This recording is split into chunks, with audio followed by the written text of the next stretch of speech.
Mahilig ka bang uminom ng beer? Cheers! Kampai! Naghahanap ka ba ng kakaibang adventure?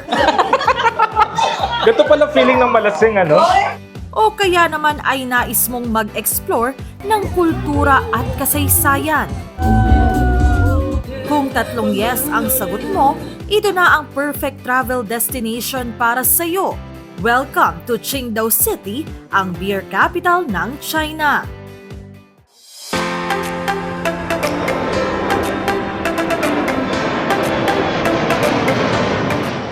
Matatagpuan dito sa Shandong, China, ang lungsod ng Qingdao.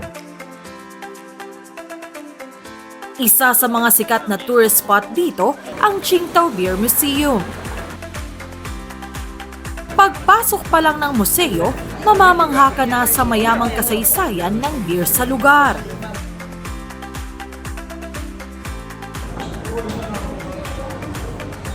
Hindi lang kasi libangan ang pag-inom dito, kundi bahagi na rin ng kanilang kultura.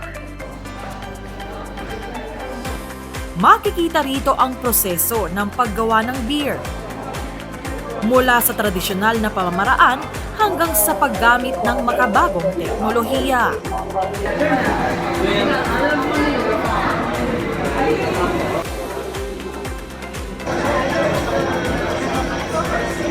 At syempre, ang pinakamasayang bahagi ng paglilibot dito ay walang iba kundi ang mismong pagtikim ng mga ipinagmamalaki nilang beer. So ngayon, makukumpleto ba ang ating trip kung walang beer tasting? Oh my gosh, are you excited, Beshi? Yes, actually, Besh, hindi talaga ako mainom. Hindi talaga ako umiinom talaga, actually. Pero first time, itikman natin yung, syempre, special na araw to kasi Yes. itong Qingdao ay tinaguri ang beer capital of China. So, di natin ito mapalampasin. Cheers! Kampai! Masarap siya. Masarap siya. Hindi lang talaga kami sanay sa alak, pero masarap siya. Enjoy na enjoy ang mga pumupunta rito dahil hindi ka lang mabubusog sa kaalaman, kundi marami pang parke kung saan pwedeng uminom ng beer. Kung nais mo namang mag-uwi ng souvenirs, marami ring mabibili rito. Sobrang saya nitong tour natin sa museum dito kasi makikita mo kung gaano kayaman yung kanilang kultura dito. At nakakatuwa nga, Mela, na matutunan kung paano naging bahagi na ng pang-araw-araw na pamumuhay yung beer sa mga tao dito, sa mga taga-Qingdao, di ba? Oo, sabi pa nga ng tourist guide natin, kung sa ibang lugar pampabuhay ng dugo ay kape, dito, beer. Cheers! Cheers!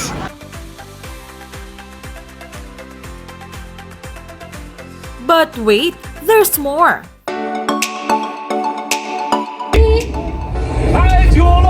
Tuwing Hulyo, inilulunsad din dito ang pagdiriwang ng Qingdao International Beer Festival.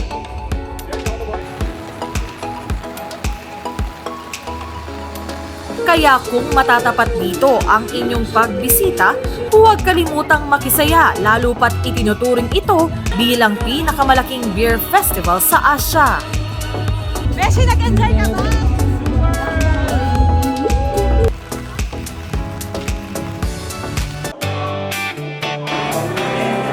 Talaga namang kakaibang experience ang hatid ng pamamasyal sa Qingdao.